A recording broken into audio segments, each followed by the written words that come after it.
going to get started. So this is the meeting of the Rutland Zoning Board of Appeals. Present are Chris Senecal, Vice Chair, Arthur Wells, Paul Corain, Jacob Morris, Secretary Tamika Murphy. I'm Rick Surratt. First item on the agenda is application for appeal of building inspector's decision, Mark Sinkowicz, I hope I pronounced the name right. Seeking appeal of building inspector's decision for a cease and desist order which was issued for zoning violations at 94A Glenwood Road. All right, so there's a lot of people here, and we're going to conduct this hearing in a fair manner for everybody. So there's a procedure that we will follow. There's a lot of people here. I don't know how many people want to speak. Generally, what we do is we hear from the petitioner. I'll say a few words to open. We'll hear from the petitioner. Attorney Carizzi is here. And then we will see if the board has any question for the attorney. And we will then take it from there. We might have some informal discussion, but the whole point of this hearing is that everybody has a chance to see everything, hear everything, and also be heard. Okay, so the way I'm looking at this, this is a little bit unusual. Usually, somebody wants a variance, meaning that they want to use their land in a way that's technically not in comportment with our zoning law, and then we decide whether they can do it or not. Here, this is an appeal from the building inspector. We didn't do anything. The building inspector made a fact decision, decided to issue a cease and desist order to Mr. Sinkowicz, said you can't operate your business, the way you are on this particular land because of the way it's zoned, and it's zoned residential. So Mr. Sinkowicz appealed, as he has a right to. He had 30 days to appeal. He appealed. Now it has come before us. We are looking at this fresh, impartially, neutrally, and so at this time, I want to hear from Attorney Carizzi.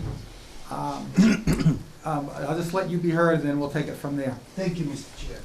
Mr. Chair, members of the board, I'll try to speak up because I don't think there's a mic. My name is George Carizzi. I'm an attorney. I live here in Rutland, East County Road. I represent Mark Sinkowicz. This is his appeal under MGL Chapter 48, Section 15, Section 8 of a decision of the building inspector, as was identified. So we filed our appeal papers. We've identified the basis of the appeal. As a preliminary matter, I just want to note that Mark's use of the property for these commercial purposes date back to at least 1995, when he was issued a building permit for a commercial building on the property by the then building inspector. And he's used the property consistently since 1995 under that building permit. He's been taxed by the town as commercial property since that time. He's paid without question as to the taxes. I note this fact. I note that the building permits were issued back in 1995 for the commercial building because those dates are important relative to his appeal under the statute. There is another statute, which is Mass General Laws, Chapter 48, Section 7. So under that's part of the Zoning Act. Under the Zoning Act, there are certain protections and defenses, and the Zoning Act is actually a pretty well-organized, pretty well-structured statute. Section 3 identifies what can be regulated under zoning and what can't be. Section 5 says how you pass zoning laws. Section 6 grants certain grandfathering rights and freezes. And Section 7 creates certain statutes of limitations. Section 8 is enforcement. It was under that petition, under that section, that the complainant complained about Mr. Sinkowicz's use. Mr. Sinkowicz is claiming protections under Section 7. Those under Section 7, there are two protections that are established by statute, and they are distinct and they're kind of significant. The differences are kind of subtle and kind of, but very important. First, there is a protection where the property has been improved and used with a permit. And under that protection, there's a 6-year statute of limitations for enforcement. When the property is improved and used with a permit, it's 6 years from the date of the alleged violation, which will be the permit, to enforce. The second protection is if there's no permit, there is protections for relative to the structure, and you can't be compelled to abandon the structure or change or remove a structure, even if there was no permit, but that kicks in after 10 years. The difference is that the first one, when there is a permit, the protection protects both the structure and the use. And it's a subtle distinction in the statute. And I note that for you, because section 7 of the statute that provides for use protections when the use is made under a permit. Without a permit, it's a 10-year, and that doesn't protect use. Illegal uses or unlawful uses without a permit are never protected. But uses that are made consistent with a building permit are protected after 6 years. Here, Mark got a permit in 1995 to build his commercial structure, and he's been using the property, he's improved the property and used the property consistently since then. So the statute, when we read the statute, it identifies exactly what can be done. And the statute says there'll be no action to compel the abandonment, limitation, or modification of a use if there's a permit after 6 years. So I respectfully suggest that's the legal basis for the appeal. The appeal says that this protection, or this complaint, comes too late. The application for the permit was in 95, the use has been consistent, the property was improved with the permit and used consistent with it. The application for enforcement is late. Mark also got a second permit in 2015, it would be late under that. But the statute relates back to the original permit. The original permit would be 1995, it's over 25 years old. We respectfully suggest that that's the basis why enforcement was inappropriate in this case, or the cease and desist was inappropriate in this case. And that would normally end our discussion, but practically I'd like to talk about a few things just real quick. I know there's a million people in the room and they may all want to speak. But this situation, Mark's situation, is not unique to him. In fact, it's very common in this town. There's a lot of properties that are like that. Mark did the right thing. Mark approached the building inspector, inquired about the use, applied for the permit, got the permit, built it, invested money into that site, invested money into his property, and has used it consistently throughout. He's not abandoned that use. So, as is evident by the number of people here, they're concerned about what this means to their uses of this property. We're going to allow somebody 25 years after a use is established, particularly with a permit. Where does it end? Is there no time limit? And I respectfully suggest that our legislature created a time limit on that. Mark did the right thing. He asked the building inspector and he got his permit. We also have over 20 pages of signatures. Over 50 of them, residents on Glenwood Road, all support Mark's continued operation. We'd like to submit that to the board tonight, Mr. Chair. Yes, there is. 50 pages, that's not, that over 20 pages, that's more than 20 signatures. It's 20 pages of signatures of people supporting him. Over 50 that are neighbors to him on this road. And without any criticism of the complainant, and without criticism of the building inspector, we'd also suggest that no one's approached Mark directly to say to him, hey, what's going on? Can you modify use? Can you talk to us? Can we work this thing out?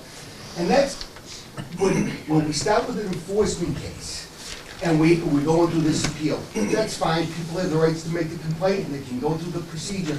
But there was no heads up. There's no trying to work it out. And that, Mark would absolutely have been available to have discussed how can we resolve your concerns. Just ask you a question. Yeah. So we're gonna say that nobody's approached you guys about this? Prior to this, prior to the complaint, there was. Prior to this Now, years ago, same complainant said, move your driveway, get your driveway, take your driveway off our property. Mark at that time had a legitimate adverse possession claim. Didn't talk about it, didn't squawk, didn't argue, it didn't claim right. Like, it got asked on Wednesday to move it, and he moved it on Friday. He immediately responded to a concern of a neighbor, and he was there. So, if somebody had come up to him and said, "Hey, what are you doing?" I was officer, can you quiet down, can you help us out, can you use the other driveway? That could have been responded to, that's not been suggested, there's been no request for that. And one of the ironies here is that the complainant's son worked for Mark on this property, out of the garage, out of the site, worked for him for years. And while Mark was employing him, no objection, no complaint to the building inspector, no complaint for enforcement. Go ahead, son, walk next door to the property next door and continue to work in the commercial operation. And then when the son no longer works there, the complaint goes in. No kidding. So we just respectfully suggest that, just under the law, and I know there's a lot of people, so I'm not gonna keep belaboring the fact, under the law, we believe that this particular use is protected. He had a good relationship with the complainant. Her son worked for him. He's absolutely willing to talk about what might make things better for you. I know he's built a big earthen berm to cover a lot, to hide a lot of stuff, to screen a lot of stuff. But I think it's unfair to cry foul after the use has been going on for 27 years.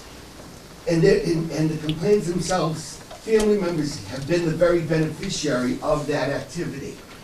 If there's fence or screening, we can certainly look into it. If there's use of a driveway, we can look into it. Hours of operations, again, we can look into it. But to ask him to abandon, modify, or terminate his use of the property that has been ongoing for 27 years after the issuance of a valid building permit, I think is untimely, and we reserve our rights under the statute. Happy to answer any questions, but I know you got a million people that may want to speak. Okay, at this time, do any board members have any questions for Attorney Calypsi? What was the 2015 permit issued for? Mark? That was an addition to the existing structure from 1995. So 95 you built the barn, and then in 2015 you expanded on it? Right. Thanks.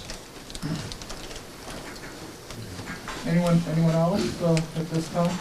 I'd just like to touch upon the fact that nobody's contacted them until the cease and desist. And I'd just like to find out from either the person, the neighboring that has complained, or the town, specifically the town, okay? I'd like to maybe hear from them in the town and what they've tried to do. You know, the building inspector, right, he's the zoning officer. Was there any try to, you know, did the town manager, the building inspector try to mitigate and work this out with everybody? Because this is the guillotine here, you know? We're at a point here, guys, where it's end all be all, winner takes all. Someone's going home happy, someone's going home miserable. And sure it'd be nice to find out how we got to this point. So, probably a year ago almost, I heard through the grapevine that she was inquiring with... Are you talking about Lynn Willard? Yes. With somebody that was passed in the, whether it was the ZBA or the planning board or whatever. So it got back to me.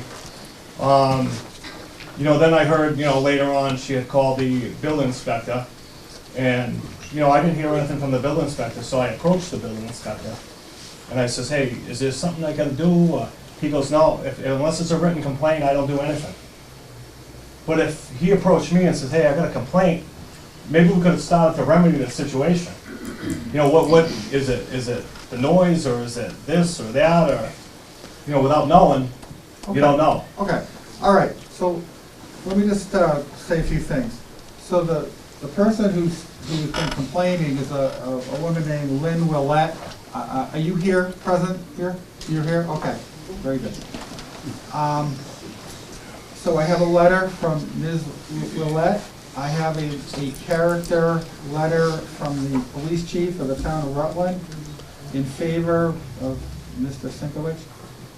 And there was no comment, if am I correct, no comment from the Board of Health or the Planning Board, right, on this issue?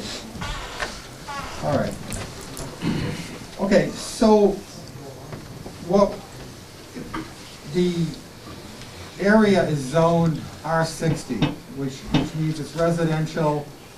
You need an acre and a half. This was a tree farm, so it was rural.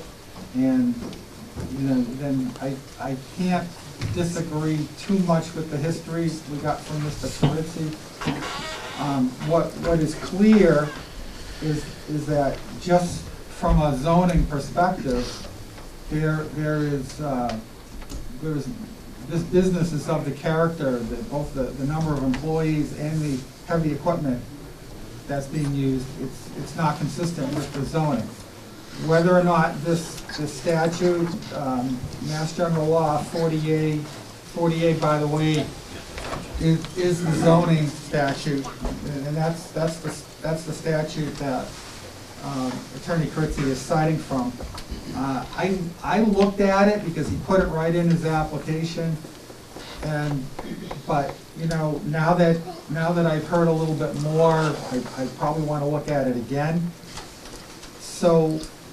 Section 7. Section 7, yeah, we've got it open, you know. All right, so somebody gave me a note, let me take a look. You read my mind, actually, okay. So at this time, it's kind of an informal thing because really this is the building inspector versus Mr. Sienkiewicz, but Ms. Willett is here. Would you like to be heard at this time? Yes. All right. Would you mind standing up to the podium or at least somewhere where it's convenient? Mr. Chairman, I want to just also add, after we hear from the complainant, the building inspector is on Zoom. I didn't know. Okay, great. Thank you very much. All right. If that's a comfortable place and, you know, you don't want to use the podium, which we can pull that out more if you'd like. Lynn, is there room for her back there? There's cable. All right. Well, I guess you're gonna have to stay on the side. Okay. I'm sorry? Yeah, Absolutely. whatever you're comfortable with. Let's not move the podium, All right, please. we'll not move the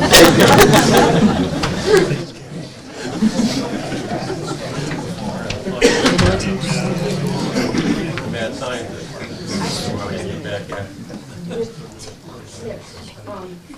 The zoning bylaw. About when did it start? The first email went out in July. Of 2021? Here. Okay. And it met with a snarky response. And All right, look, I don't want to interrupt you, but I just want to make sure as many people, that pretty much everybody can hear this. No. I know. So maybe if you just sort of sit to the side and talk as loud as you can, we'll hear you. And I'm just trying to make sure people who are here can hear you. So you Need to move the You mic haven't closer so seen- the people at home can maybe hear her too. you haven't seen the original complaint? Yes, no? I'm pretty sure I am. Okay. I can help a little maybe. So we have your letter that's dated January 2nd of this year, and that outlines an email that you sent, it looks like in August, with the assistance of the town administrator and the planner, That was correct? the second email. Okay. And you said at that time that some things were resolved, it got better for a short time? For about 3 days, and then little by little, he crept back up. But the business he's running now doesn't resemble the business that was running when I moved in '97. Back then, he actually was running just a landscaping business. The trucks rolled out in the morning, they didn't start before 7. They rolled in at night, locked up, that was it for the day. Over time, it has gotten louder and louder until it has become unbearable living there. The trucks now start at 5 in the morning. Since at least 2006, he's been running in full violation of the Massachusetts noise ordinance. The trucks start in idle 5 in the morning. He has shown no common sense, no decency, no respect for neighbors. He gets an idea in his head, he acts on it. Put up spotlights, pointed one right in our bedroom window. My husband had to actually go over and explain to him that that was not okay. Okay, I just want to interrupt you for a second. But I know this is an emotional issue for you, all right? But this is a public forum. I want to keep things civil. So if you could try to not like make disparaging comments about Mr. Sienkiewicz, just state the facts rather than say, well, this is how he thinks and this is how he doesn't think. I mean, look, I get it, but I would just appreciate it if we could just keep it as civil as we possibly could. Thank you, Ms. First Leva, I email going appreciate it. out, Yeah, just asked him to bring his company into compliance with the Rutland zoning bylaws. And when I got negativity, a second one went out because I had spoken with town officials. I said, how long do I have to give him? They said 35 days. So I told him, 35 days. He built a berm, lasted less than a month before the rain took it down, and no effort was made to put it back up. These trucks run 5 to 10 feet from my property line. They're outside my bedroom window when they're running. They have no regard. There are horns. They are loud diesel trucks. Then we had to add to it, his son started a diesel modification business over there, modifying diesel pickup trucks to exceed the vehicle, manufactured specs. So now, during the day, when he's out, I've got diesel trucks outside my window. They would pin the accelerator to the floor and hold it till I prayed for the truck to be run. This goes on all day, and then there would be a break for dinner. Then it would start again at 8 o'clock at night, 7, 8 o'clock at night, banging, grinding, diesel engines running, till after 1 in the morning. And then the regular company trucks start at 5. It has become unbearable. They completely degraded our quality of life. It's unbelievable. So I did send him an email, and I sent him a second email. And it was just, that's when the diesel engines started revving in front of my house as they passed by. It just keeps getting worse. It's not at all the company that it was back when he got building permits. It was a landscaping company back then. okay. Jake? I just had a thought. So when you said things initially seemed positive, what were some of the things that seemed positive? Initially, things got quiet. Like late at night or? Well, finally, the son's business over there ceased. He still kind of used it as a hangout with his friends with their loud trucks in the middle of the night. But they got quiet for a while, but that lasted about 3 days. And then it, little by little, picks up. It just keeps picking up. And until it's back to, well, after the letters, after the emails, it was actually louder than before.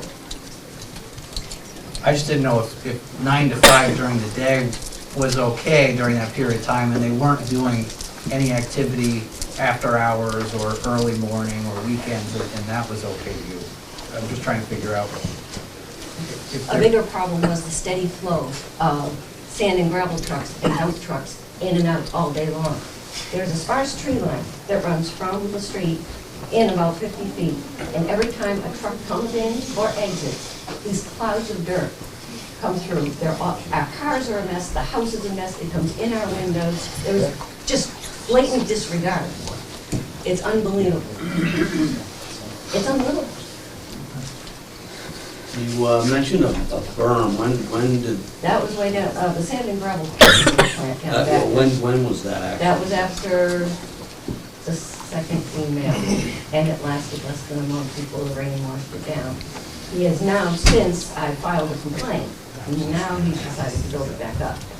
So, okay, so he said he's gonna build it back up. Well, he finally built it back up, but nothing was done about it until I finally filed a Well, complaint. I'm I just tried trying to hold understand, off so on is it there filing. now? Yeah, There's something there. there is It's not something there. finished. I mean, well, I guess I should ask Attorney Kritzy, is that like a work in progress, or what is that? Photos I saw showed a berm. Mark can probably tell you a lot better than I. Why don't you go- Yeah, so that was one thing that she asked me to screen the stuff out of view, so it didn't wash out. We actually added, 4 or 5 more feet to it over the window. Meaning height? Right. It's about 35 feet high, 150 feet long, probably 3,000 yards of material. It didn't wash out, we just decided to add, to make it a little higher. So we trucked in some more material, and that's what a lot of this, trucks to come in, I had to get the material, so about 3,000 yards, I estimate, divide that by 20, you know, that's 150 loads of material that had to come in to build it. So are you saying once you're done with it, there'll be less truck traffic? Right, no, absolutely. You know, so we worked on it over the winter, you know, by raising it up. So it, you know, I'm gonna seed it come growing season, which is upon us. And then also put some trees on top of it I have on order. What kind of trees, like arborvitae? Yeah, like white pines, you know, something that's, Barrier? yeah. Right, so that'll get, you know. And Mr. Chair, members of the board, relative to Sun's operation of the business there, if that's what the complaint was about, that's not the way that the building inspector is fashioned to cease and desist. We would have no legal claim of right to operate diesel repair. Is that being done? No, it wasn't a business, it was my kids that, you know, their buddies come over, I got a garage, I don't mind if they use the garage, I didn't realize they were being intrusive there because, you know, whatever hour. That has ceased because he got a place in Princeton that he rented. And we would recognize that to the extent that this application, this complaint dealt with that component of the use of the property, that would not be protected by the statute, and there would be, you know, that would be appropriate. Mark can commit that his son won't be up, you know, doing the diesel repairs. But it wasn't a business, it was just a hobby or him and his buddies. Regardless, so Right. do you want to answer, Yeah, respond the to that? parade of dump trucks, sand and gravel trucks existed long before I complained. Because back in 2015, when my husband was alive, he was confined to a wheelchair for the last 8 months of his life. He had nothing to do all day but watch TV. I would come home from work and he would be livid. The living room covered with dirt, the TV screen, everything, and the TV is blasted because this constant parade of trucks in and out all day. And he vowed that when he could walk again, he would go over and put a stop to it. Well, he didn't make it, and Mark has taken advantage of that to walk all over me since. It just kept getting worse. And the traffic, I mean, Glenwood Road is very narrow at that point. And we're watching people trying to get to, we've got the rail trail entrance right there. People trying to ride bicycles, jog, walk. I watched a family trying to get to the rail trail. And as these dump trucks come barreling up the street, they don't slow down for the pedestrians. I see people grabbing strollers, trying to get out of the way. There's an embankment on one side of the road. There's a drainage ditch on the other side that you don't have no place to go. They have no regard for the pedestrians. And I have front row seats. Okay. It's going to be an accident. Does anyone else on the board have any questions for Ms. Willett at this time? You're at 97? 94. You're at 94. Okay, so I'm just looking, is yours the greenhouse, it's, is it your, with the tire swing in front? Okay. And we're talking about where the, okay, just trying to get the look of it. That's the old Love's Tree Farm? Is that what? Yes. Thank you. All right, so what I'd like to do at this time is to gauge, you know, the public comment where we are. So, is there anybody here who is against this landscaping business, who came here to support Ms. Willett? This one? Yeah. One. Okay. All right.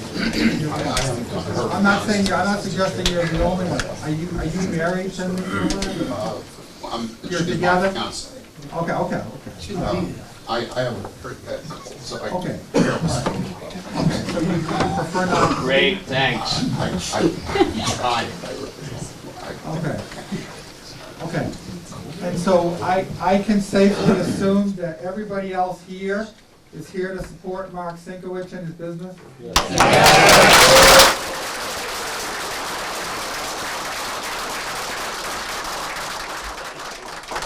Neighbors we can hear from that are in the, before we get into everybody, wanna hear from any neighbors that are, There are some of us that would.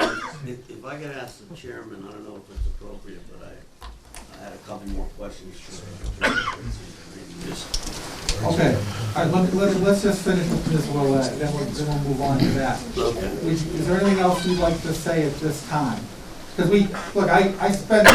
I read your letters very carefully. I read everything you submitted very carefully. And then it's very consistent with what you just said here. So is there anything else you'd like to add at this particular time? And you can come back later if you think of something you want to say. Okay, okay. All right, so you're all set for right now? Okay, so we'll take you off the hot seat and you can go back if you like. Thank you very much. Okay, I'm just looking at a photo of the property. I don't want people to think I'm doing something personal. okay. Yeah, and Paul was doing the same exact thing. I can see what he's doing. All right, Art, did you want to be heard or do you have questions? Yeah, just, this would be for Attorney Carizzi. I'm just looking at the cease and desist itself, and it talks about this agricultural use, and then it says something about the residential use only starting in 2009. I'm not aware there was any residential use of this property. Mark owns two properties, Uh-huh. and they abut. So for all zoning purposes, they're merged. The two lots are one for zoning purposes. He lives at the property, 98, so he lives at this merged property. and So is that what they're That's talking what we're about? talking, so he's lived there for that time. He did get the two building permits, which the building inspector acknowledges in the cease and desist. He says, yeah, we recognize your building permits, and then kind of just moved on from that, so. But the residential use, that didn't have anything to do with the parcel that we're talking about, is that right? Other than this merger? Well, That was, they, I don't know, but what, you know, they removed the 60 in 2009 for the Christmas trees, because we weren't really. But your testimony, or you're indicating that he had been operating since '95. oh, yeah, So that's when did you go before. to the house? 97. 97. Yeah. I bought the land and built the garage before my house. I bought the land in 95. So the permit was issued, even, not even accessory, the building permit was issued for commercial use. Whether Harry should have done it is another issue, but we're well past the 6 years. And he's used it as, you know, under the permit. And that's really what the statute says. If it's developed and used with the permit, no action to compel, modify, or abandon the use may be made after 6 years. And you mentioned paying the commercial taxes, what's the relevance So of that? under, just noting it, according to the assessor's map, this is commercial. According to the assessor's records, this is commercial. I did do some things last year when I was talking with the building inspector, to try to do some proactive measures. We obviously moved the driveway. I had her land surveyed. I had put up a fence. I obtained a building permit and put up a vinyl fence with the recommendation of the building inspector, putting up a fence over some arborvitae or something. Did the fence, the survey, and did the berm. Probably spent $40,000, give or take, you know, last year before this letter, just to try and remedy the situation. I mean, the fence alone was $17,000. Where is the fence? It's probably not on the, you know, because we just put it up. Okay, now, Is that, the land, Yes. what's in dispute here is to the right of your house, the barn to the right of your house? The red barn with the driveway going in, okay. And the berm would be In the along that tree line there? Yes, in the back, yeah. It's in the back. Yeah, the berm is down back. Okay, yeah, I didn't see any berm on, so there's no berm on the Can't side. see it from the street. You go down the driveway, on the left-hand side, you I do have some. got a line of trees, correct? Yeah. Okay, and then there's no berm or anything there, and you have a berm up and back, is that what, is this correct, Mr. Brown? put the berm to block the sand gravel processing plant, because that runs 7 days. It was running Saturdays, Sundays, it was unbelievable.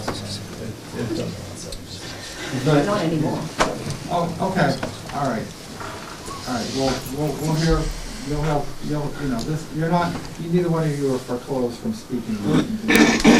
All right, at this time, I'd like to see if the building inspector, David McCray, would like to be heard. If you can hear us, David? David, do you hear us? Yeah, I see the name, but I'm not sure if you can hear us. Okay, well, if he comes on, then we'll hear from him. I mean, the letter, the cease and desist letter is it's a matter of public record. All right, so I'm just gonna give some of my thoughts on this. Attorney Carizzi always is a very good advocate for his client. He takes the law and the facts that he has, and he does the best that he can. He does a great job for his clients, no question. I'm looking at this, and I see where arguments can be made on both sides here. So, and this is actually not an original idea. Another board member suggested this. Would it be fruitful or well advised to continue this meeting in order for the two sides to get together and maybe to get the town involved as well, and see if you could hatch something out that might lead to a happy ending for everybody? There's no question that this is it's a rural area, but it's zoned residential. What does the board think about that proposition? Settled case would be great. Paul?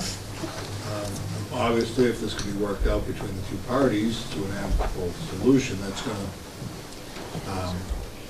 go a long way towards fixing this problem. If you have two sides go away happy, content, it's gonna be a lot better than one side going away upset.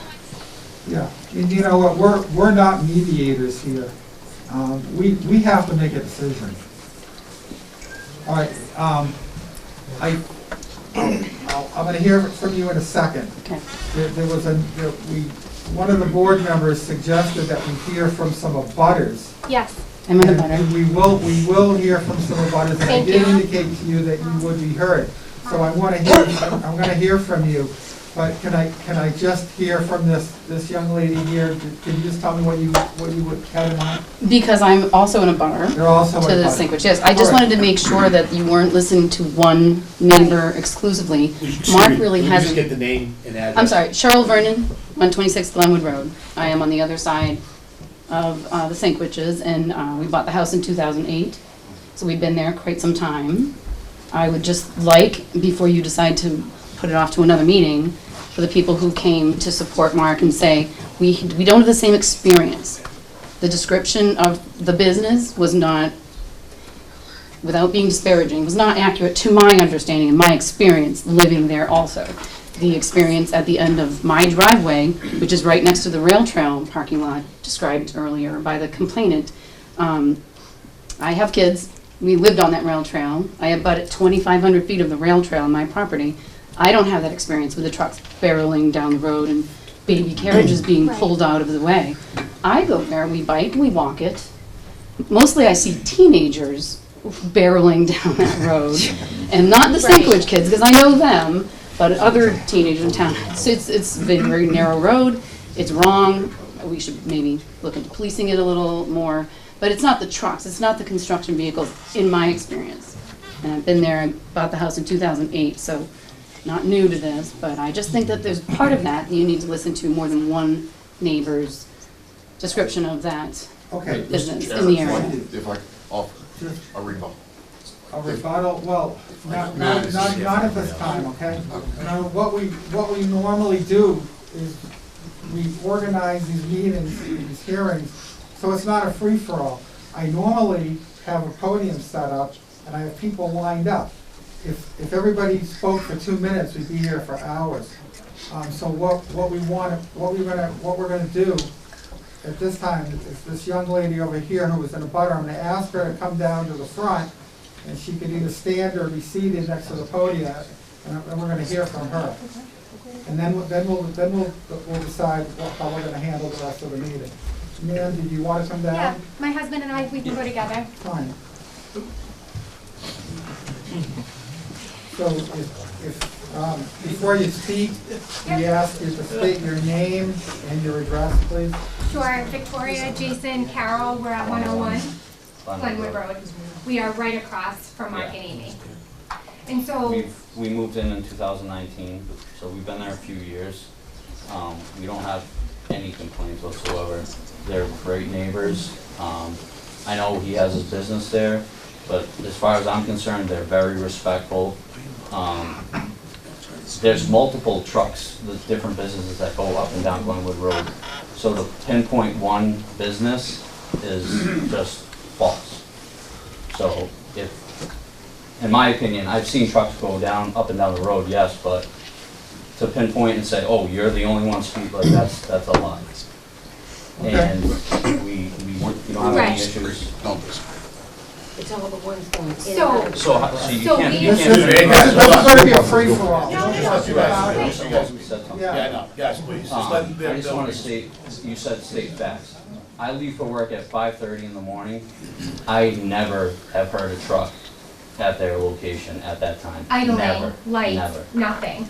We have We young walk up and kids. down that road, I have never had them, any trucks blow by us. Like, if they are going, 35 or whatever the speed limit is, they slow down when they see pedestrians, even more so, like 20 miles an hour. So, as far as I'm concerned, that's not an issue. Okay, all right, so you're, just about everybody here is in favor of Mr. Sinkowitz. But, well, I guess if I may, right? I thought you were done, I'm sorry. No, I guess if I can just add my 2 cents, please, Please. right? So I think that a lot of the allegations are not truly defined. A lot of them are wildly, in my opinion, a little bit outrageous. And I think that really hearing from us who live right across the street, who come in and out of our driveways, who walk up and down Glenwood Road, who use the rail trail on a daily basis, has young kids on bikes, I have never once had an issue with anything that has gone on over there. And I can say that with certainty that some of the allegations that were made is not them. And it is not happening, because myself and all of our other neighbors would be filing the same complaints. And that is one of the biggest things that I want to come to you with today, is to say that there's one person complaining and we are all very close by. If anything, they have moved like normal traffic on that road. And like you said, maybe policing Glenwood Road a little bit better would be highly recommended, and some sidewalks, but just saying. So it's not specifically them. And to do that, you would need somebody to specifically say that. There's no horns. I am never awoken with my windows open. I have never had an issue. My front door is always open. So I guess I need this part of what we see to be the truth. Okay, all right, thank you very much. Okay, to be fair to everybody, I'm just going to do what I did when we had a contentious hearing about a year ago. People who want to be heard, just form some kind of a line, and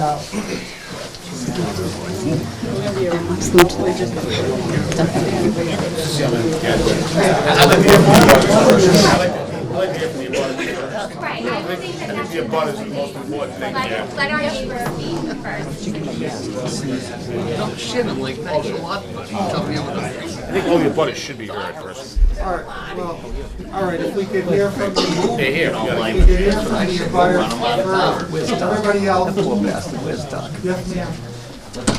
We're out of town. Hey, guys, everybody, please, hey, let's be respectful to one another in this meeting, We're please. just gonna hear from one Okay. person at a time. So we're gonna hear from the abutters first. We got that sorted out among stuff.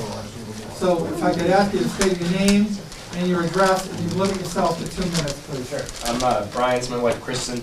We live at 92 Glenwood, so we are directly next door to Mark's barn, and where Mark unloads and works is directly Right in behind their our house. backyard. It is, you can't throw, so it's can't get very any close. closer. It is, yeah, you cannot get any closer. We have had no issue. We didn't even know. We just moved in 2 days after Christmas this year, so we're new to the town. It's nice to meet everybody. Didn't think we'd have to be at a town meeting this early, but very nice to meet you all. We didn't even know what the business was when we first moved in. You know, we saw the trucks coming in and out. There's no noise. It is not a problem. Obviously, we have a 3-year-old.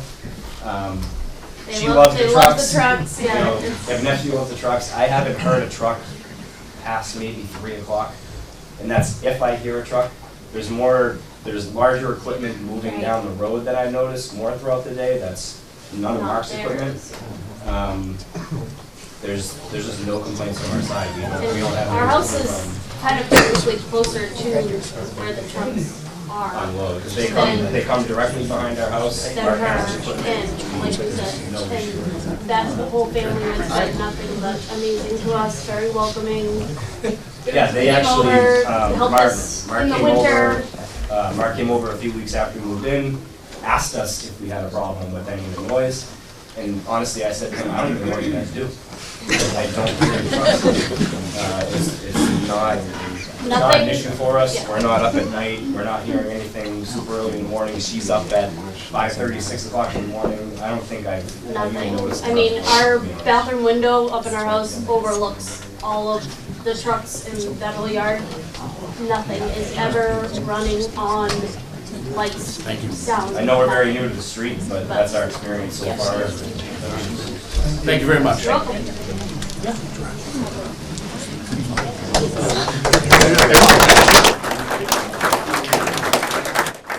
Sheila, would you like to be heard briefly? If you don't mind, Sheila did, Sheila and I am from Augusta. I appreciate being heard on the board. I am not in a butter, though I am a neighbor, and I am a regular user of the rail trail. I'm speaking because I have, I suppose, a sad concern that the town has not exhibited good faith in this situation relative to these business owners. I think we've heard a history where we have different answers coming from building inspectors, past to present.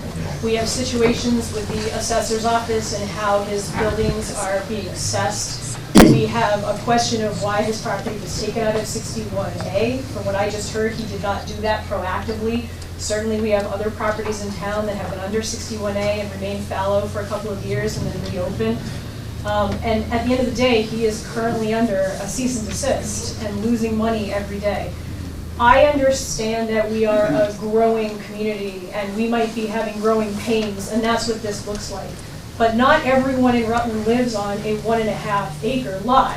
They don't all live in a subdivision. In some cases, they live on large parcels, and they run businesses out of those parcels. And you are looking at a room full of people who do not welcome customers to their job sites. They are out doing jobs every day, and in most cases, keeping various levels of equipment on their property where they live. And so, hearing what you need to do, which is, of course, look at the law in front of you and read the Green Book and the MGL 40, I have a concern in this case where it is entirely possible that Mark, at some point, would need to go for a major home occupation. He has not been given the tools or the direction by this town to do that. I think we have failed him over the years on multiple levels. And I would hope, relative to what you were saying about how you're not mediators, that you hope that they might work things out. I understand what you're saying. However, having now come before you with a cease and desist in his hand, I hope that the board might take into consideration the history that has happened here and the fact that it might actually be the town of Rutland that has put him into this unfortunate position. Thank you.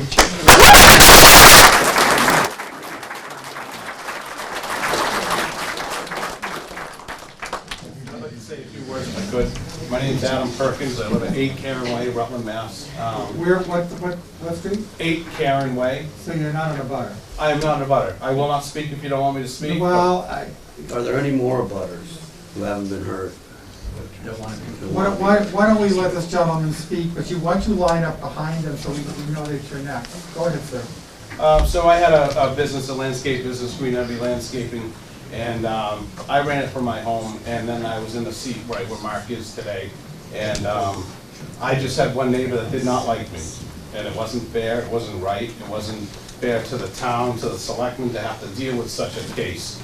Two people should be able to work things out and be able to talk and be able to just smooth things over. I mean, we've just heard a whole bunch of abutters that don't have a problem, one person does. Same thing happened to myself. And after things were concluded, I was able to run a business from my home. I had no customers. That was one of my biggest things that she just said. It's not like people are coming there to buy product, to do business or anything like that. You simply park a truck there. He is not the only truck that's parking on that street, meaning there's a bunch of construction that's going on down there. I mean, of course there's a lot of trucks in and out. I don't know how many houses they built just on, Glenwood itself, let alone the roads off of Glenwood. So there's a lot of things to consider, and I just hope that you consider it, and you can look in the past and see, like my case, it was probably 14 years ago. It wasn't fun, it wasn't right, and I was called out for something that I wasn't doing wrong. So I just hope that you take all this into consideration. So, Thank you. Thank you. Thank you very much.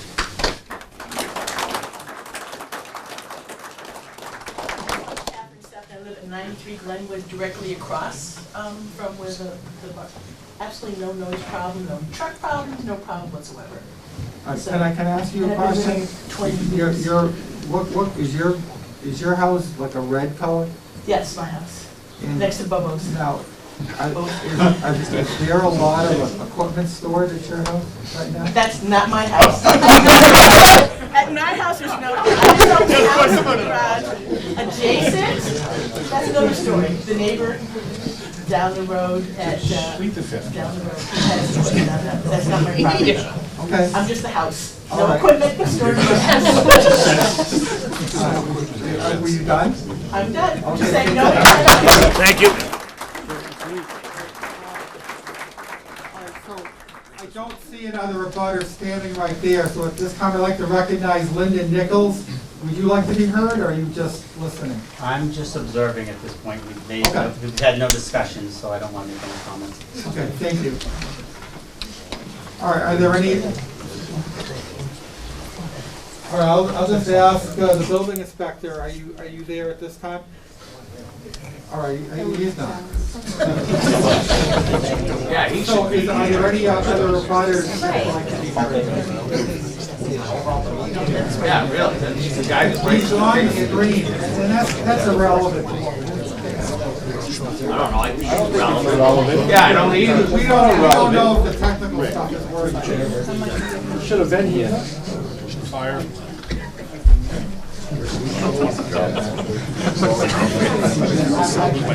Thanks, Tamika. Yeah, let Tamika go ask and see if the sound is working. Okay, great. Okay. All right, are there any other abutters that would like to be heard at this time? People that live on Glenwood? Sir? Yeah, please go.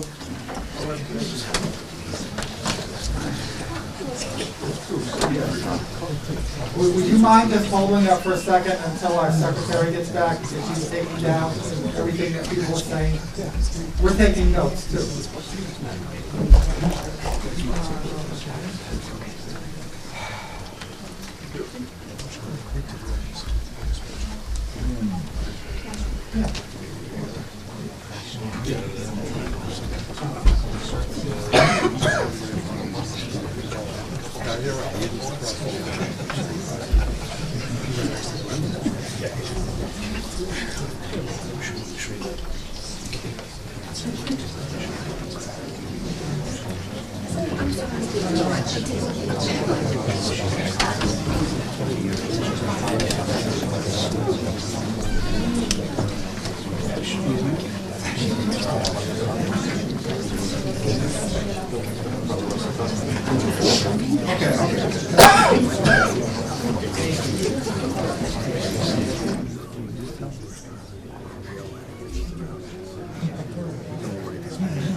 Okay, sir, go right ahead. Hi, my name is Bruce Cavazucci. I live at 73 Glenwood Road. And I just want to say about 8 years ago when we had that major ice storm and the power lines were down, Mark was the first one out clearing the road for our street.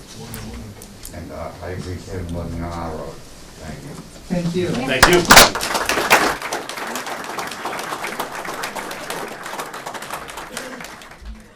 All right, so am I correct in understanding that there are no more abutters, that people that live on Glenwood that would like to be heard at this time? Ma'am? If you wouldn't mind, if I could speak a little more to that side of living next to the Sinkwitches, and not just Mark, his sons have helped me out several times, You want to countless just come up times. with, because I'm making everybody else come up? Again, Cheryl Vernon and 126 Glenwood. Besides the fact that I wanted to make sure the abutters were heard before you closed out the meeting, I do want to say, all of us in our house, my kids, whether they're out back with a four-wheeler or whatever, up in the woods behind us, their kids have come help us. I'm glad that there's a company, that there are capable people that can do that. They have equipment to help and always help. And all of the neighbors, save one, feel that way about the Sinkwitches. And I think you need to hear that. Not just that the noise, I don't believe, is anywhere near to the level of the description that you heard from the complainants.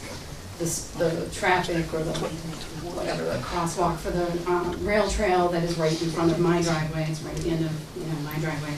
I just want to say they're good people, good neighbors. All right, thank you. Thank you. Thank you very much. Okay, so there's a lot of people in the room, and I would let other people who aren't abutters speak. Does anybody have something different that they want to say? Obviously, Mr. Sienkiewicz is very well known and very popular. So does anybody have something else they'd like? Yes, sir. Yeah. You want to go up and speak? Thank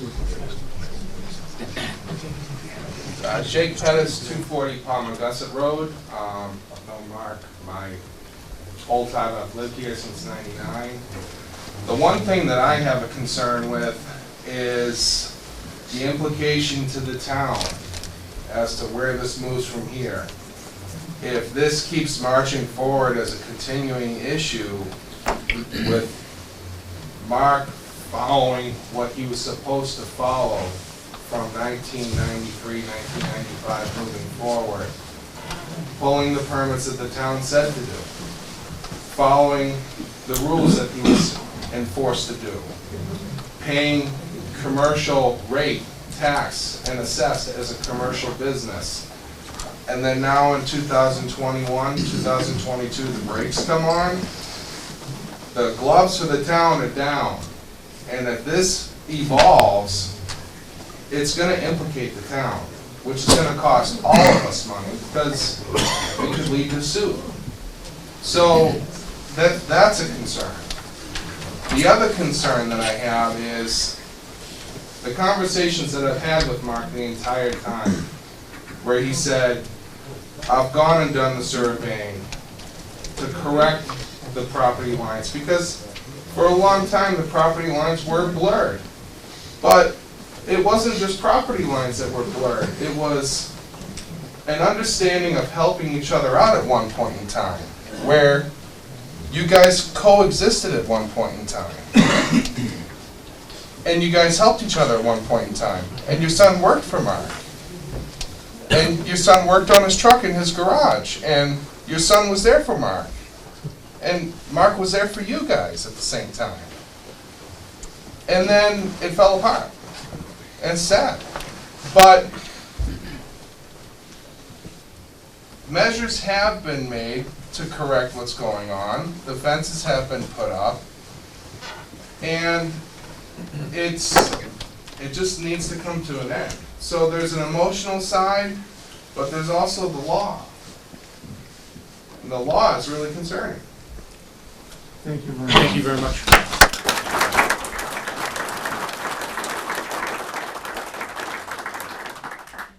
Would anyone else like to be heard at this time? So, come on down, please. We're just having people either sit or stand. Sure. Tony Santoro, 241 Glenwood Road. You guys have the plate for you guys, right? How many trucks does Mark have? How many employees does Mark have?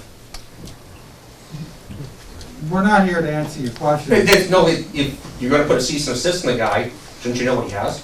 What he did cease and desist? Yeah, we're not here to answer your question. Building inspector. The building inspector did, you're right, so doesn't that seem kind of ridiculous that you got a complaint and you have no idea what that mark actually has? Well, you don't know what idea we have. I put a or we cease and don't desist in have. him. You don't The know building what inspector idea did. we have or we don't have. Yeah, so shouldn't there be in the complaint what Do mark you have has? anything to add to this discussion rather than Yeah, why asking are we us questions? just dumping cease and desist on random people? So you don't think we're gonna be able to render a fair decision? I think there should be a site walk and you should look what Mark has before. So there you're was a gonna fair- tell us how to do our job? No, I'm saying I think it should be done right. You don't just dump cease and desist on random people. Okay. That puts a really bad perspective on the town. Okay, and do you have anything else to add? No, I just think it's not right. Thank you. Thank you. Thank you. I just want to point out. Tony, I just want to point something out. This board did not issue a cease and desist. I'm not saying you No, guys did. please, let me finish. Okay. This board does not issue, we're not a enforcement board.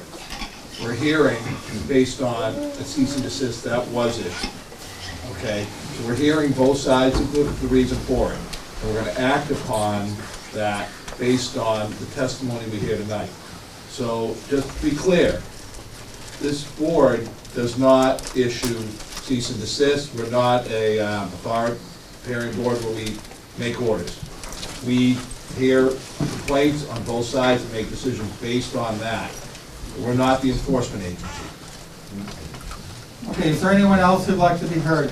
Sir, can you come on down, please?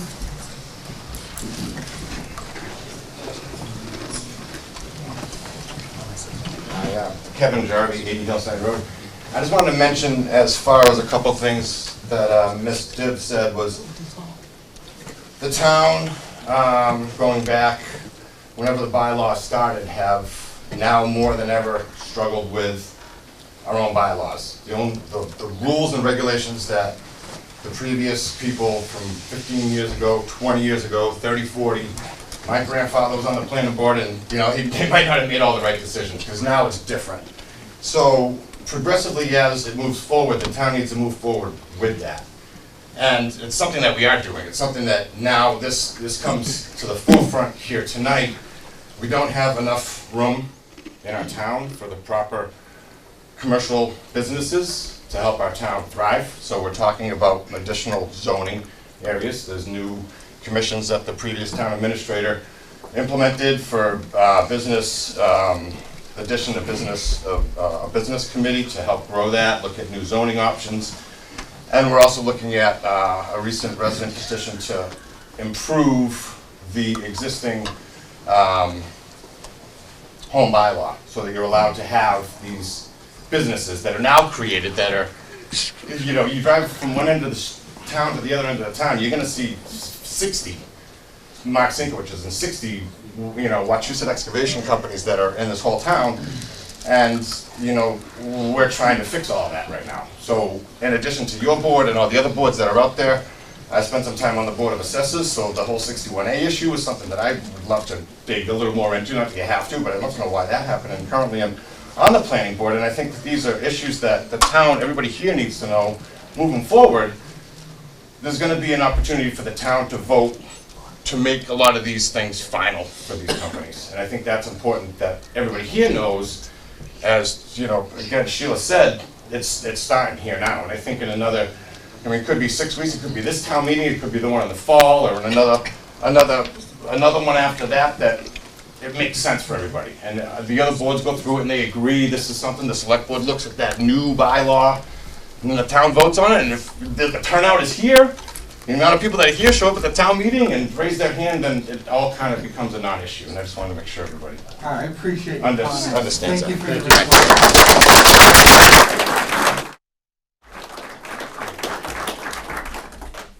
Would anyone else like to be heard at this time? Sir, come on down, please.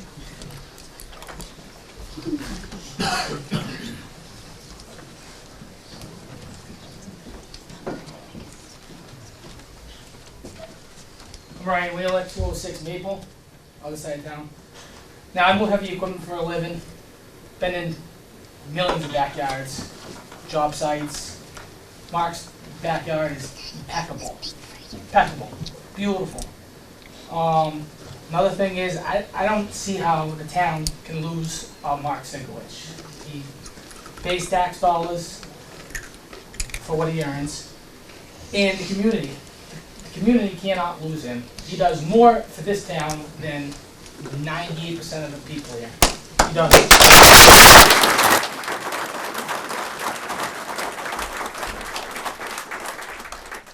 You know, last week, and then he's probably in and out of his house last week. What was he doing?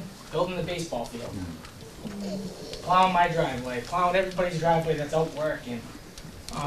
His kids, you know, making all the noise at the garage. That's great. More kids need to be in the garage making noise. And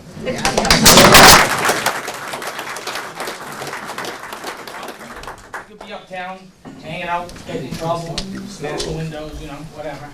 And yeah, I'm all for it. It's absolutely insane.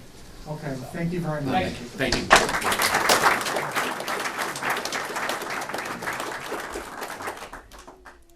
Okay, anybody else have something more to add to that? Okay, good. All right, so at this time, we're going to close the meeting to public comment, and we're going to open the board up to discussion.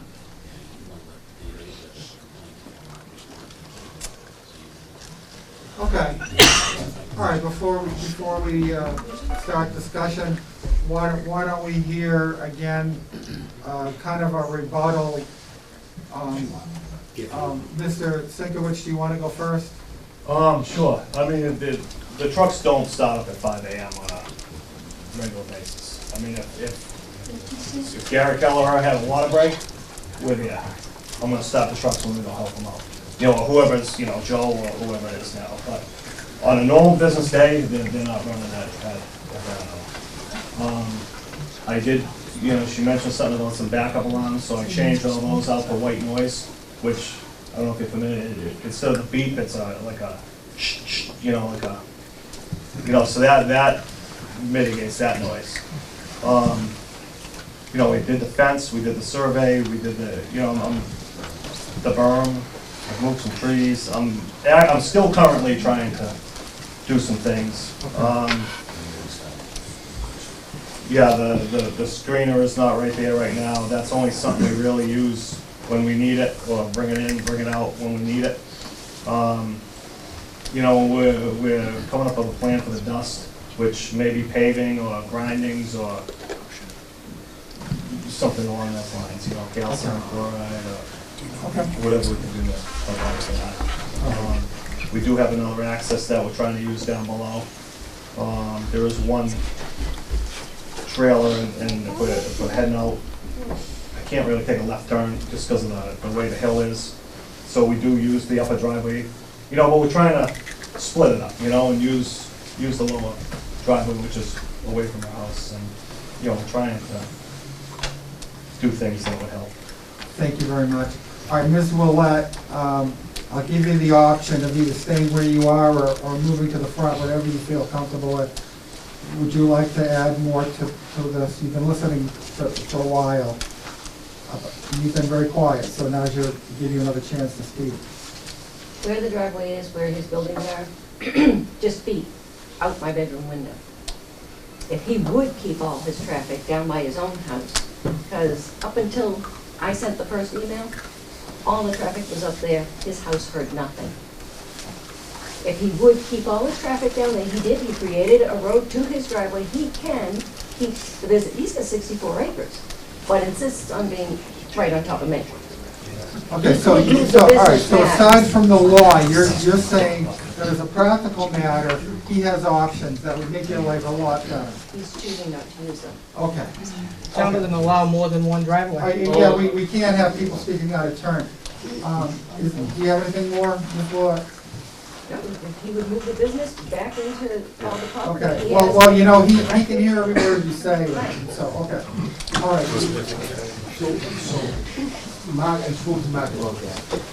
So turning right, you can absolutely do that in the lower driveway, the other driveway. Turning left, you can't, Mark tells me that taking the left out of the property is compromised at the lower driveway. That's the reason why if he's turning right, he'll exit out the lower driveway, the one that's away from And you say turning right towards Route 68? Right, exactly. Alright. If you turn left, you can't safely navigate left from the lower driveway. That's one, so when he's taking the left out of that property, that's coming out of the upper one.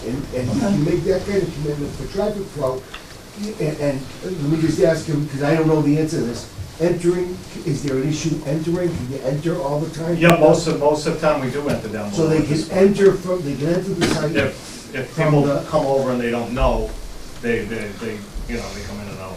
So exiting. But I think more than 50% of the time we actually. Mark, do you have a pic, I see you got a picture there, do you have a picture of something what you Yes, wanted to sir. show us, what you're doing? So, right now,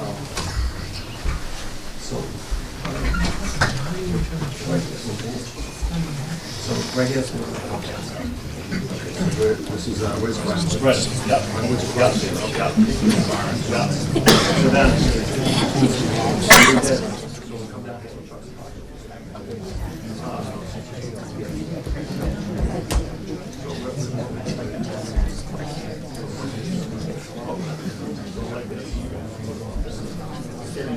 I'd also be, well, there's a pretty good, and she is correct, and people do go over the hill. So I don't wanna kill somebody by taking a left out of the Yeah, so if we're going to 68 or whatever, or even whatever, we go this way. If we're coming in, we'll come in this way. Because he's a big hill, so if you come up. So, like, if I come out with my big trailer right now, you gotta come up here. Because that's a. There's no light, no big sight line there. Those two things in operating hours. Yeah. Right, yeah. About this being a private conversation. I'm just trying to. Nobody else can hear what's going on. Yeah, I mean, you can. Do you want to go ahead? All right, guys, all right, just for everyone here to see what Mark just showed us. You probably can't see this very well, but his barn is here. Mrs. Winnett property is here. He comes in typically, this is his property here. He's saying typically they'll come in, parking down here, down below, to come out. He does come out, try to come out this way, but you cannot make a left turn using this driveway. Those in town are familiar with it. It's narrow and there's a little hill there. It is a safety issue. 68 would be this way. So this is what he was showing us. Anybody have any questions on? Good board? Good, thank you. Thank you, Mark. Okay, so do we need a motion to close off public commentary and move into the discussion phase? I'll make the motion to close public commentary. Second? Second. All right, all in favor? Aye. Aye. All opposed? All right. So my thoughts on this is that it doesn't really matter what kind of a person Mark Sinkowitz is, and obviously he's a good person. And yet, we're hearing that he's very considerate and he's a respectful gentleman kind of a guy. And I'm also hearing from an abutter. And it really shouldn't matter to this board, any of that. And it really shouldn't matter, whether things were done wrong 20 years ago, 15 years ago, 10 years ago. We're just asking, we're being asked to focus very narrowly on whether there's a violation. And so I'd like to think that there's a solution here. And maybe the zoning can be changed. I don't know. We're not here to do that. So, and we're also not here to gauge credibility as to who's telling the truth and who's not telling the truth. That said, I do appreciate all the comments very much because it's a very educational process for us. So, I want to make a decision here. I'm not sure I want to make it tonight. I think I want to look at this carefully. I can make a decision tonight, but I want to see what the other board members think. Chris, what do you think? Well, I don't really agree with everything you said. I do believe that residential zoning in Rutland is a lot different than residential zoning in Cambridge, and even in Shrewsbury. There's a lot of guys in this town that are making their living out of their homes, and these are working class people. Are they up to speed on every little thing? I mean, Mrs. Dibbs hit it right on the head. I mean, I don't want to say they've been set up here a little bit, but I know being on this board, we've had bylaw changes that we never even knew about. And then a new thing came out.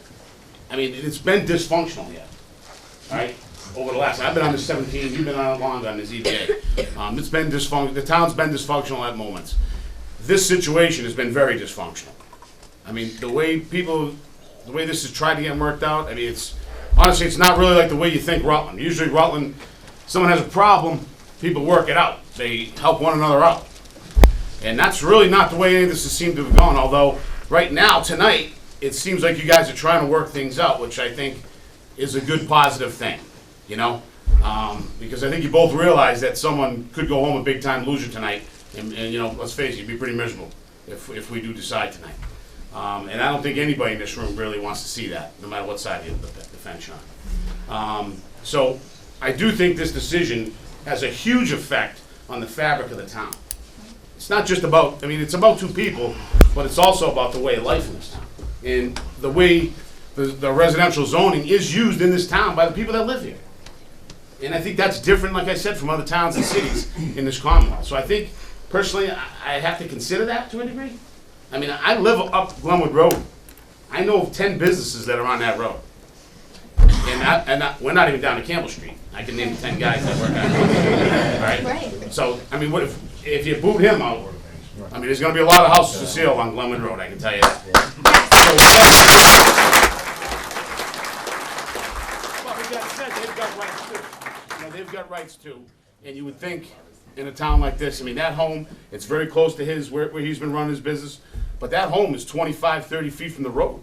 And I live on that road. There's construction traffic that go up and down that road all the time. There's trucking traffic. That is a trucking path from Route 2 corridor down 68. Those trucks come down there all the time.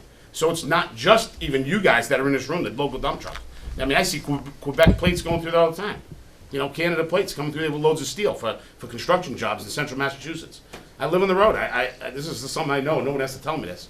So, some days, I don't know. It's kind of weird the way this whole thing came about. It sure would be nice if people could work it out.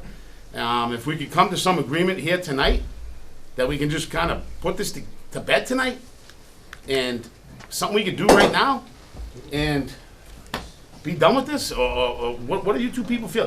That's my opinion. If you want to let the other board members talk, but I'd like to hear that from them also, just to see if this is something we can finish tonight. All right. Chris, if you don't mind, why don't we hear from the other board members? Sure, absolutely. Then we can take it to the next step. All right, Paul? I'm in line with Chris on this. I do think Attorney Chris brought up some very good points on how long this has been running for 1995 and permits were issued, and this has been an operating business. I've been in town I've lived in town for 23 years now myself. I've known that property and known businesses been running out of that property for this whole time. So this is not a new thing that all of a sudden happened. I agree with Chris, it'd be nice that this should be worked out if it can be. It seems that Mark is trying to do some things to mitigate the complaints. But, I'm inclined to let this business keep on going.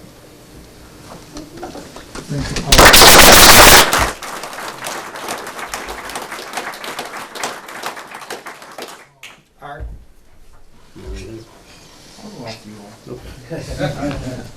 Thanks. I think I want to just keep my comments on a more narrow basis, and when Mr. Carizzi first made his presentation, he talked about how in 40A we do have, as we do in most types of law, a statute of limitations. It's not exactly called that, but there are these sections in 40A designed to not let stale claims come forward. I haven't studied it yet, but I think that does represent a pretty good ground to be, to overrule the cease and desist order. I'm not prepared to go there yet, and really my point is consistent with Chris's and Paul's. I have heard there's already been efforts to mitigate certain things. Some of them have been substantial. My recommendation, because if we can't get something concrete tonight, which I think could be tough, but if we continue this, give the parties a fair chance to see if they can get something worked out, come back in with an agreement, I think that's what I would recommend right now. On the other hand, if I had to make a decision, I see both sides with some exposure. And so, in the law anyway, that's usually a good reason to try to get something worked out. Okay, I don't want to jump in before Jake, but I just want to respond to that. My thought is that we can't 100% leave this to the parties. The building inspector issued a cease and desist order. Yeah. He has to be part of this.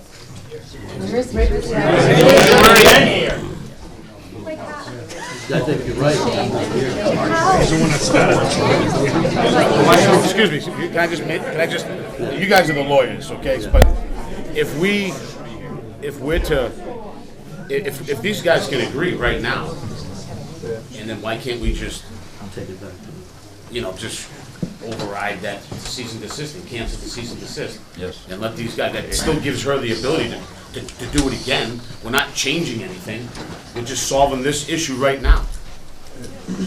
No? I mean, I don't know, you guys are lawyers, so I don't. To your point on this, so the building inspector does not issue the cease and desist based on zoning, not based on a building not being built properly, foundation not being poured properly.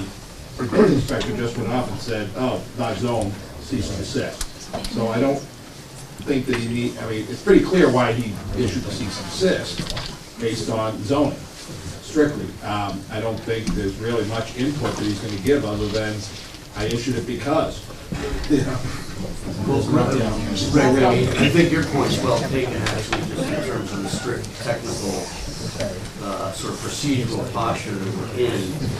But if they were able to reach some kind of accommodation such that Ms. Willits withdrew the complaint, Should be no longer complaining. then the cease and desist, in one way or another, I think certainly the town would withdraw it if there's no more complaint. Well, ultimately, the town has to enforce, even if we affirm the cease and desist, the town has to enforce it, not us.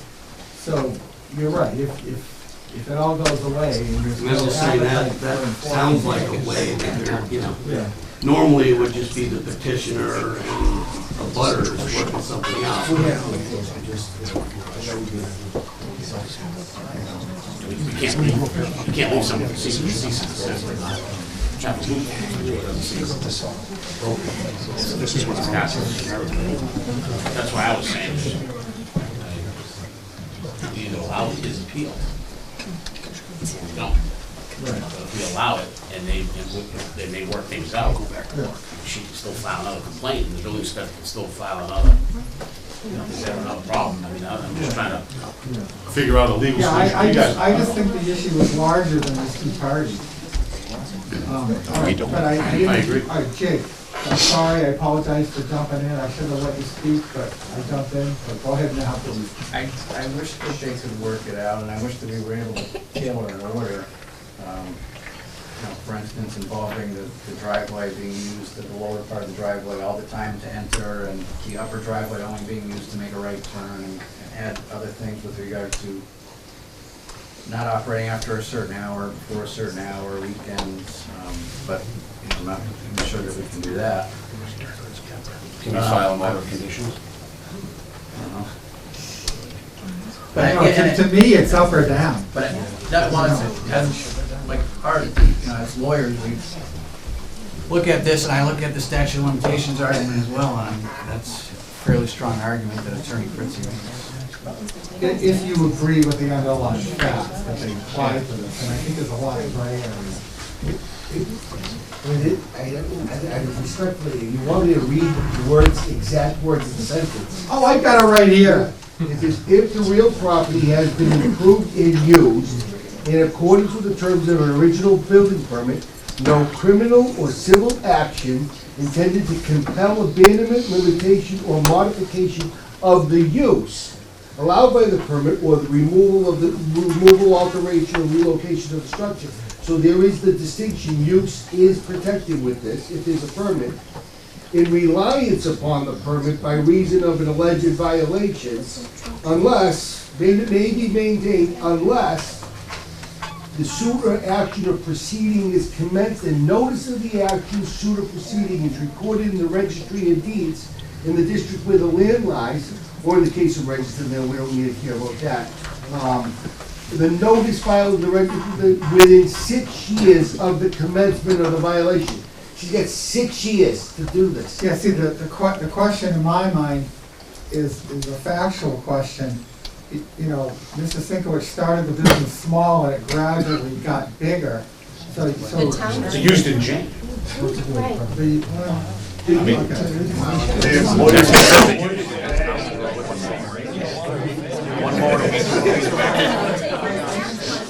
Everybody could see your light, please. All right, Attorney Fritzie, I get it. Thank you for illuminating that. All right, so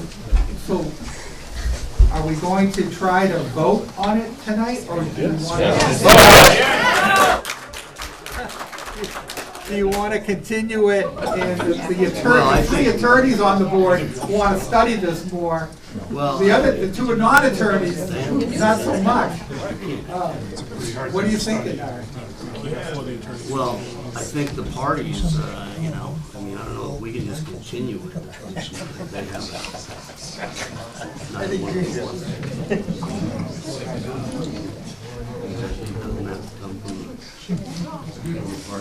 You feel comfortable voting tonight? I'm just saying, I don't know if we have the authority to continue it, if not neither any of the parties have an I think we do. Yeah. I mean, if I want to look at the statute, I want to think about the testimony tonight, and I want to think of, I mean, I think we have all the authority in the world. Tamika?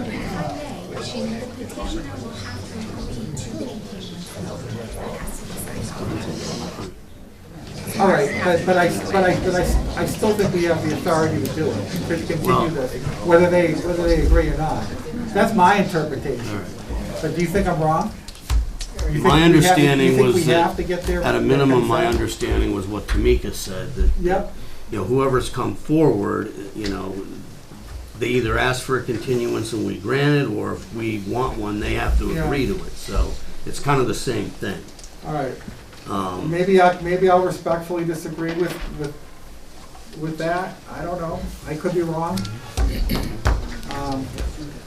Okay. Paul, you're very you've always got a common sense approach. What do you think? Honestly, I'm ready to vote on this. I think you nailed it. I think it is up or down. Because it's a cease and desist. So I believe you're correct, and it's we remove it. We either vote to remove it, or we vote to let the town let it stand. But you understand that I don't want to vote tonight. I understand. Mr. Chair, if I, again, you get 100 days. So, it's not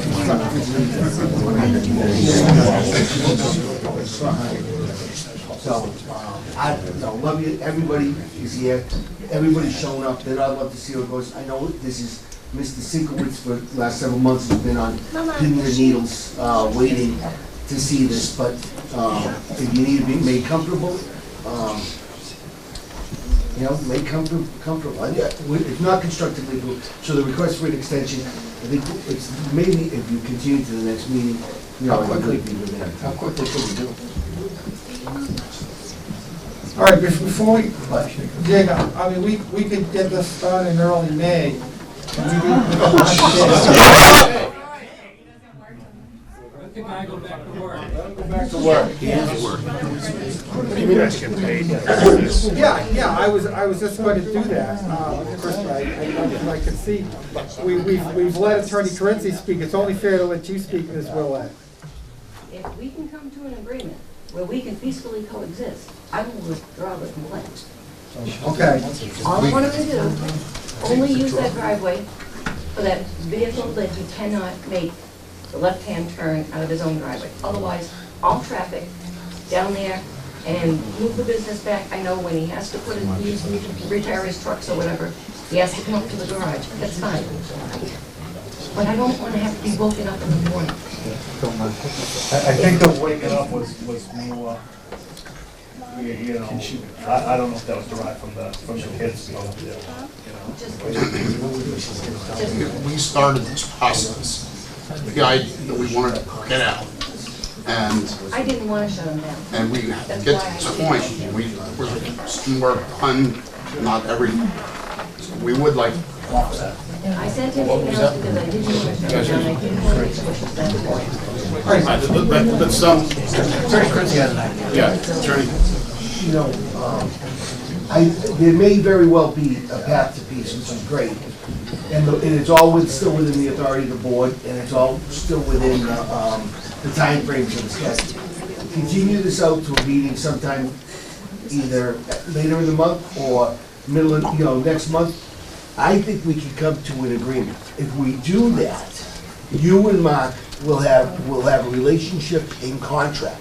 Not necessarily under zoning, but you'll have a relationship that's enforceable by contract with him, all right? At which point, in that relationship and contract, you can withdraw your zoning petition, your complaint, and this whole thing becomes academic and moot. All right, so Then the building inspector would withdraw this, Would withdraw the the cease and desist.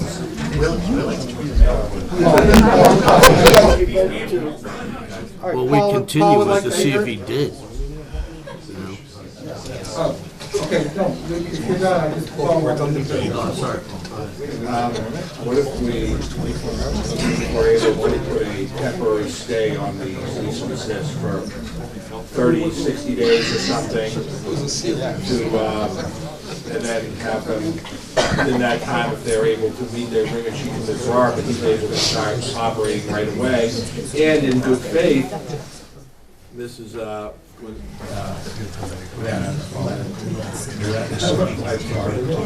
have time to see if he's really able to meet, back, please. Yeah, please, thank you. Would able to see if he's able to meet her expectations within that time frame, whatever it be that, with 30 days, 60 days or whatever.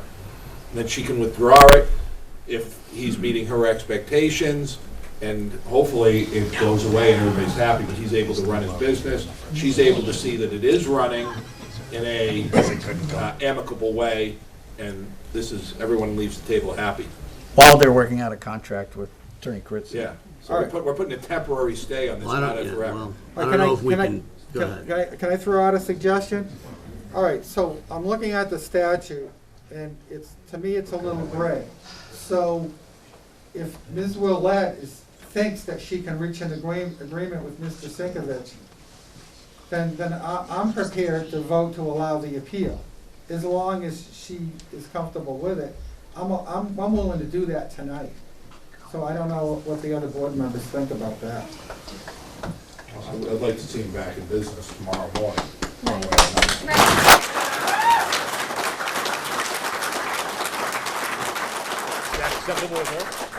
Well, all right, she's nodding.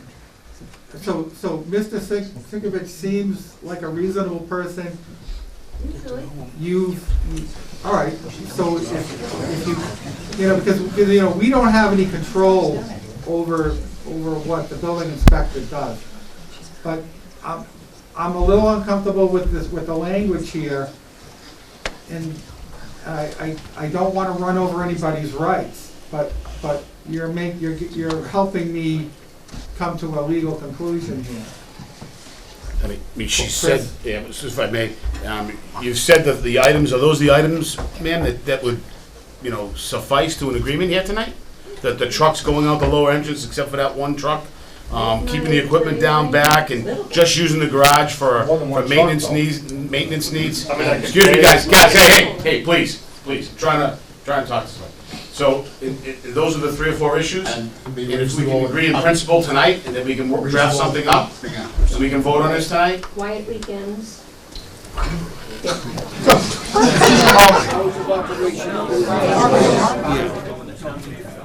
Because Chris. Guys, please. I'd rather have it written up now before we vote. I'd rather have a draft, just a written draft agreed upon by both parties here tonight. Let them go in the other room for 15 minutes. Great idea. How many minutes? 15, I gotta hash it out. All right, Guys, please. There's a suggestion that we recess this hearing for 15 minutes to see if you can put something on paper. Go in that room. You can use that room. Go in that conference room right there. Is that All right, open? so- John, is that open? So we have agreement amongst the parties, so we're going Anybody to in there? recess for 15 minutes. Beautiful. So we'll be back here at 8:05. Thank you. Thank you, guys. We'd like to thank the board members for accommodating us tonight and giving us a short recess to go over certain matters. We've had a pretty fruitful meeting in there. We've come to certain terms, which have been reduced to contract. So Mr. Sikowich's relationship to Mr. Willett will now be in contract, and that's been signed and delivered. We all have copies, she and Mark have copies of it. I'll be sending out a formal copy to them. As part of that agreement, and you can confirm with her tonight, she's going to be withdrawing her complaint to the building inspector. At that point, we would be asking the board to go forward on our appeal, and would request that the board vacate the cease and desist order of the building inspector. Knowing off the record, or at least it's on the record, but at least knowing that independent of these proceedings, the parties have resolved, or at least they have a blueprint, they've resolved, and they have a blueprint for working out future issues at the site. So we're pretty encouraged by that, and I'd like to thank the board for a very creative,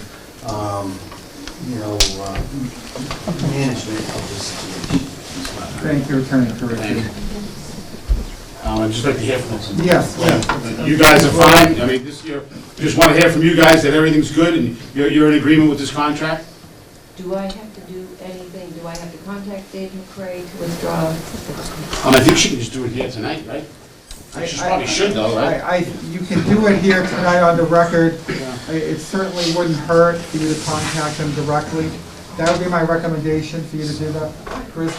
I agree, and perhaps Tamika could send a memo to Dave McCray tomorrow that she did that, so if he has any questions, he can reach out to you as well, right? And if you both communicate somehow, I think that'll take care of that loop, close that up, and everything's done on the record. Paul, draft is your decision. We're gonna vote, yeah, let's make a motion to vote, yeah.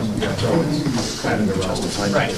True, that's good. I still think it's... All right, so what I'm looking for is a motion to vote. Do I have a second? So Motion moved. and a second? So move. Okay, so we would be voting to a yes vote, an aye vote would be to allow Mr. Sinkowich's appeal and vacate the order of the building inspector. Okay, yeah, just procedurally, Art would have made the motion and then needs to be seconded. I'll second Chair's it. not supposed to make the motion. Well, I'll move in substance with what the chair just went on the record with. That will be our motion. A second? And I'll second. Okay, that works. Okay. All right, so we're going to vote. All in favor? Aye. All opposed? All right, so we usually, with the 5, we do it, but I think I didn't hear any opposition, so That's right. it's valid. All right, so unanimous, we're allowing the appeal and vacating the order of the building inspector. Thank you very much. Glad you guys worked everything out.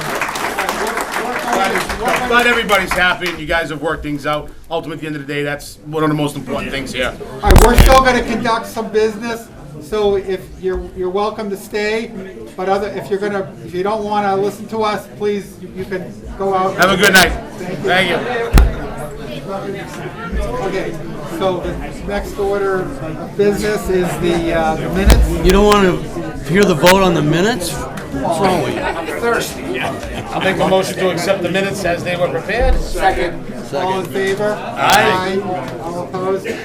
All right, and to me, I made a motion and Paul seconded. Oh, Paul seconded, thank you. and Tamika, thank you for the characterization of my years on the board. Thank you.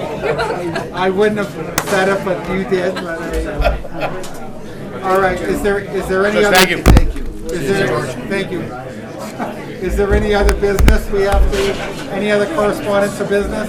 Not that I know of. No, just our next hearing is the 27th. In 2 weeks. 2 weeks for the cell tower. Do we need to have any sort of decision or something in writing on this for tonight? Yes, I'll write the We're going to decision. do it. Okay, perfect. I'll write the decision. All right, Funky great. one, huh? Yeah, It's not in the manual this tonight. well, it's actually a pretty narrow legal issue. Yeah.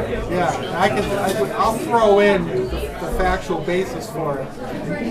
Yeah. Okay, that works. All right, great. Motion to adjourn? Second. All in favor? Fourth, fifth, aye. All right.